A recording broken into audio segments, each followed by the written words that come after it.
Report: Warriors holding pre-draft workouts with 6 2021 NBA draft prospects. NBA News.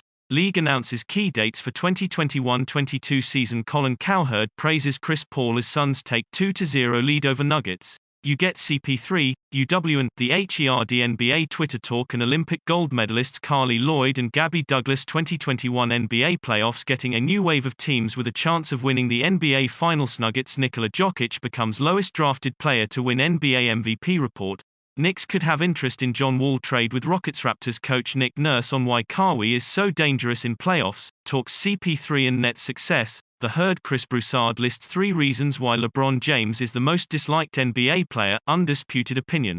Why the Jazz will beat the Clippers in the second round of the NBA playoffs. Nick Wright and Chris Broussard react to Nikola Jokic running away with NBA MVP title. First things FIRSTW. NBA, the buzzer beater league.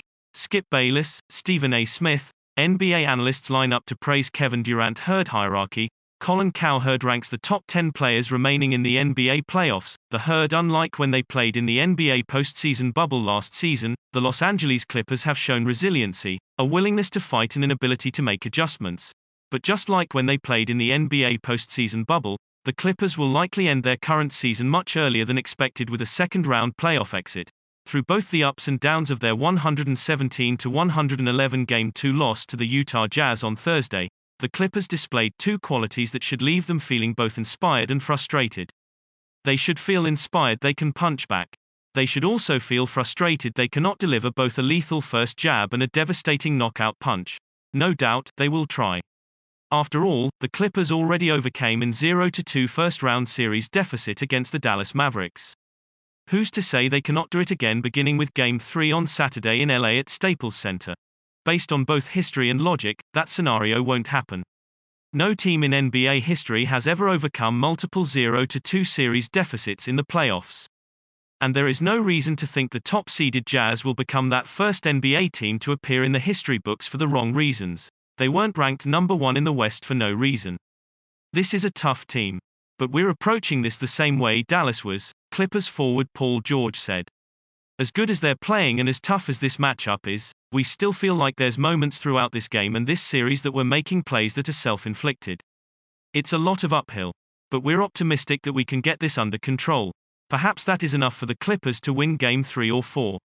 Though their home arena is still limited to 8,000 fans, at least they will hear some cheers and not have to deal with the 18,000 Jazz fans taunting them during every play. But enough to win the entire series? Not going to happen. Consider what happened in Game 2. Neither George, 27 points, nor Leonard, 21, dominated the way Mitchell did.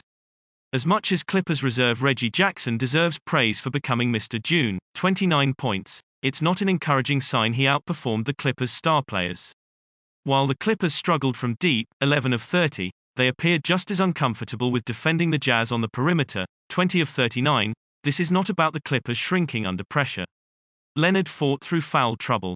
George stayed aggressive through the overrated chants and the missed shots with frequent trips to the foul line, 9 of 9. Although Clippers coach Ty Lue has yet to find a rotation he likes, odds are he will find something that works relatively better as the series unfolds. He discovered that the Clippers' zone defense could disrupt the Jazz's offense at least for a few moments. Despite all that work that helped the Clippers overcame a 21-point deficit, they remained vulnerable by the possession. After the Clippers trimmed the Jazz's lead to 104-103 with 5:34 left, Utah closed the game on a 13-8 run. You can't dig yourself a hole like that against a good team, Lue said. Then you have to expend all of your energy to get back in the game. Then you don't have enough to finish. What will it take for the Clippers not to be in a position to claw back against a dangerous Jazz team? What will it take for the Clippers to execute the way they want to from the jump? We're going to have to trust each other, Jackson said. We have to move the ball and move bodies. We have to be aggressive and make sure we shore up things defensively. Then it'll probably be a little bit easier to communicate in our home arena. At the same time, we have to be louder and communicate more to eliminate confusion. We have to match up. It doesn't matter if we're cross-matched. Shrink the court and be ready to funnel out and protect the three-point line. We have to take the onus on the ball, take some pride and guard one-on-one. All of those ideas make sense.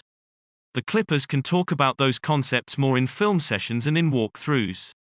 But the Clippers have too much of an extensive laundry list to complete, while the Jazz can outperform them without as much thought required.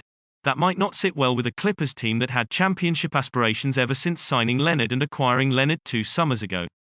But that's a reality. A year after they failed to advance to the Western Conference Finals by underachieving, the Clippers appear on track to do the same for entirely different reasons.